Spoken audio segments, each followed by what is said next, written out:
entendimento de que a prata e o ouro representam o conhecimento das coisas do Altíssimo, né? Assim como a sua palavra, então as dracmas, né? Ou as moedas feitas com esses metais podem ser pílulas, né? Das palavras que ele deixou, né? As palavras, na verdade, que é a ideia de devarim no hebraico, né? Tem a mesma ideia de leis ou ordenanças, tá? Então, as palavras do Criador são as ordenanças. Também pode ser entendido desse jeito pelo hebraico, tá? Então, eu queria repartir um pouco o que eu entendi sobre a parábola da dracma perdida, né? Que o Messias sugeriu pra gente ali em Lucas 15, do 8 ao 10, tá? Qual a mulher que, tendo 10 dracmas, se perder uma dracma, não acende a candeia, a lamparina, né? A lâmpada, o luminar, o lampião, né? E varre a casa e busca com zelo, com cuidado, com diligência, até a achar, e achando-a, convoca as amigas e vizinhas, dizendo: alegrai-vos comigo, porque já achei a dracma perdida. Assim vos digo que há alegria diante dos anjos do Pai por um só pecador que se arrepende. Ele contou isso num contexto de arrependimento, quando ele estava ensinando sobre arrependimento, né?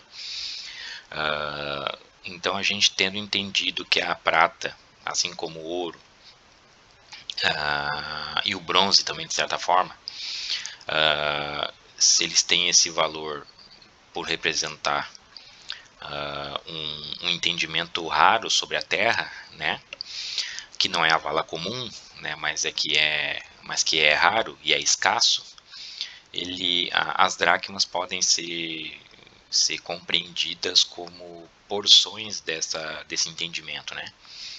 E que podem ser traduzidas como as palavras, como as ordenanças dadas pelo Criador, né? Lá atrás, na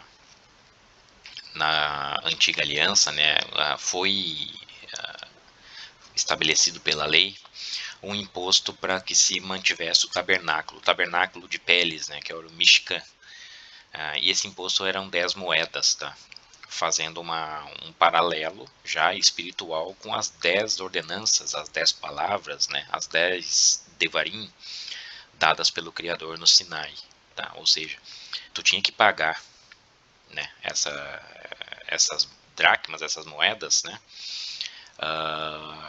como um imposto, como uma obrigação pelo tabernáculo, né, pela existência do tabernáculo. Depois, na altura do templo de Herodes, né, a altura que o Messias veio, essa imposição era de 2 moedas, né, que são as 2 moedas que a viúva pobre deu, né, e o Messias ainda retrucou dizendo que aquela oferta dela era maior do que todas as outras, né. Mas por que 2 moedas? Que eu entendo que ali já estava na altura do Messias, o Messias veio não unificar, mas traduzir a lei do Sinai nas 2 ordenanças clássicas que hoje a gente precisa pagar elas para poder entrar no templo, que é a Nova Jerusalém, né? Nós, como células do corpo dele, né, a gente anseia por entrar lá no milênio, mas para tal a gente precisa pagar as 2 moedas, né? Quais são as 2 moedas? Quais são as 2 dracmas, né? De prata ou de ouro? É o amor ao próximo, né, como a nós mesmos, e o amor ao Criador acima de tudo, né?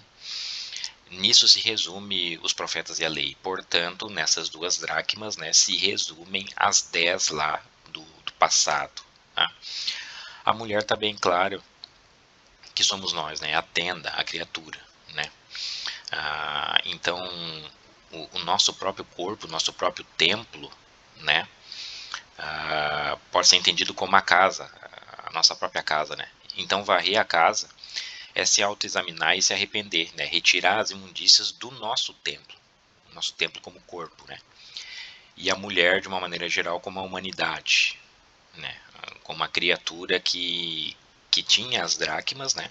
Portanto, se tu tinha as 10 dracmas, ele contou aqui no contexto em que o madeiro ainda não tinha acontecido, portanto, né, a lei mosaica estava nos seus últimos momentos, né? Estava no fim, né? Aí depois com o novo concerto, a nova aliança que ele fez, o concerto antigo caducou, né? Mas aqui ainda era o antigo concerto, ele estava falando para a casa de Judá, portanto a casa de Judá ainda seguia o antigo concerto, né? O antigo testamento. Depois ele fez um novo testamento e o novo testamento só tem validade quando morre o testador, né? Isso Paulo ensinou para gente. Como aqui ainda o testador ainda estava vivo, né? Ele não passou pela morte no madeiro, então o Novo Testamento ainda não estava em vigor e, portanto, ainda vigorava o velho, né? As 10 dracmas aqui seriam, então, os 10 mandamentos que eles estavam acostumados a olhar, a contemplar e a ter que obedecer. Mas a partir do momento que tu perde um, isso significa que a pessoa ali, né, a mulher, a tenda, a criatura, ela está pecando, ela está errando, se desviando em um deles, né? E o contexto de arrependimento é exatamente isso, né? É quando tu acha a dracma perdida, e volta a reunir ela junto com as 10, né? Então, portanto, era uma das ordenanças que tu não estava cumprindo e tu volta a cumprir num contexto de arrependimento. E essa alegria que na alegoria ali o Messias contou que a mulher reúne as amigas e as vizinhas, da mesma forma acontece entre os anjos do Criador, quando esse pecador, né, encontra a dracma perdida, né, quando ele se arrepende, né. Acender a candeia, né, o luminar, né, é justamente se orientar pela luz do mundo, pela candeia, né, dentro da tua casa, do teu templo, né? Ou seja, quando há luz dentro da tua casa, a luz do mundo, né? A luz do Messias, as palavras do Criador, o Espírito do Criador, tu consegue te examinar a ti mesmo, né? E eu entendo que é isso que foi contado ali, né? Então, as dracmas representam as ordenanças, tá? Seja em qual versão for na versão antiga e hoje na versão do Novo Testamento, né, que ele resumiu pra gente como o amor ao próximo e o amor ao Criador, né. Se tu não tem uma delas, tu perdeu ela, né? Portanto tu deve acessar a luz do mundo de novo para que ele ilumine o teu templo, né, e varra, né, e procure com diligência a dracma até achar, né, ou seja, o autoexame, o nosso autoexame através do Espírito do Criador, nos aponta onde está a dracma perdida, né? Que a gente deve recuperar sem perda de tempo. A casa varrida e adornada, ela representa a pessoa que já fez esse autoexame, né? Mas a partir do momento que ela depois de ter se removido todas as imundícies, né? Ter se purificado de todas as porcarias que ainda que restavam, né, dentro do seu próprio corpo, dentro da sua própria vida, da sua casa, né, do seu templo, uma vez purificado, quando ele torna a se contaminar, aí o segundo estado é bem pior do que o primeiro, né, conforme o Messias contou naquela situação de que o espírito imundo ele sai, anda por lugares áridos e depois ele volta de onde ele saiu, ele encontra a casa limpa, né, e varrida. Aí ele chama outros 7 piores que ele para habitar naquela casa ali, né? Então uma vez que tu se autoexamina e se purifica, né? Se tu te deixar contaminar de novo, parece ser um quadro irreversível, né? Mas essa história toda então foi, né?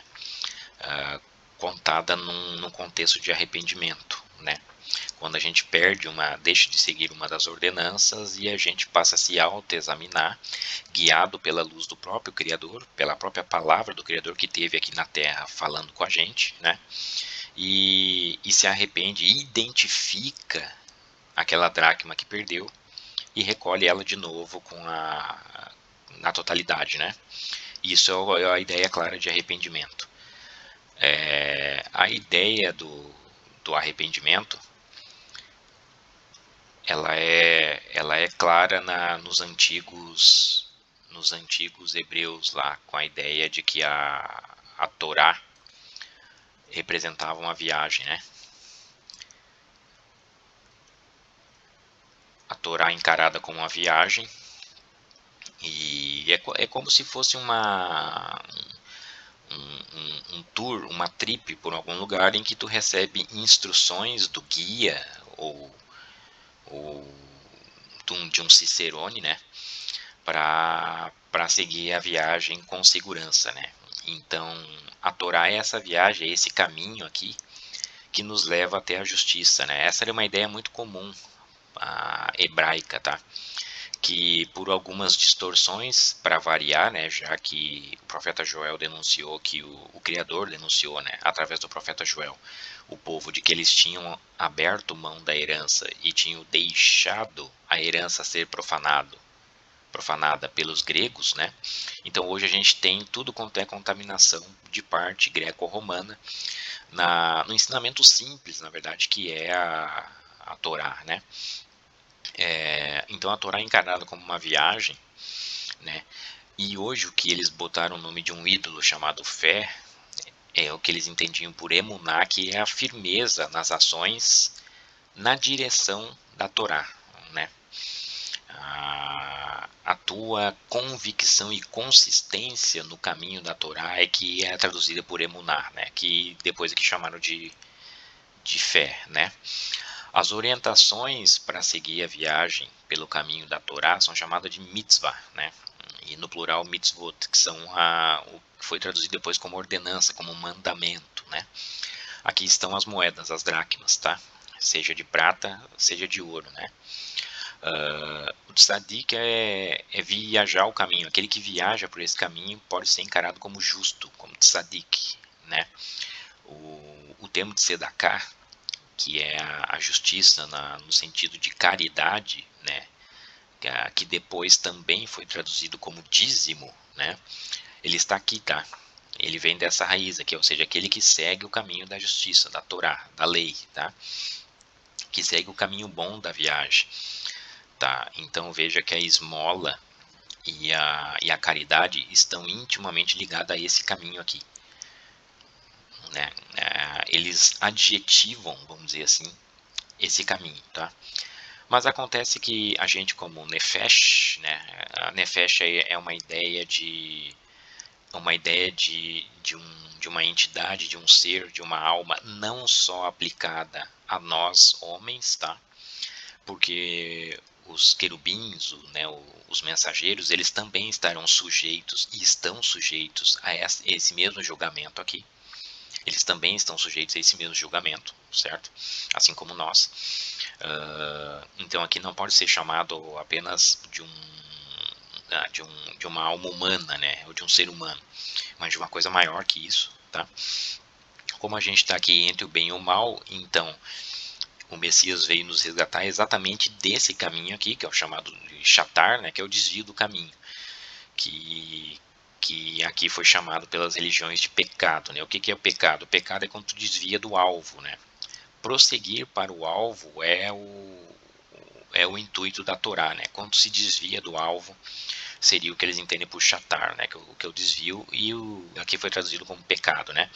Aquele que está morto no pecado, que não volta para o caminho da Torá, né? Que está num caminho desviado e fora do tzadik, né? Fora da justiça, esse é chamado de irachá, né?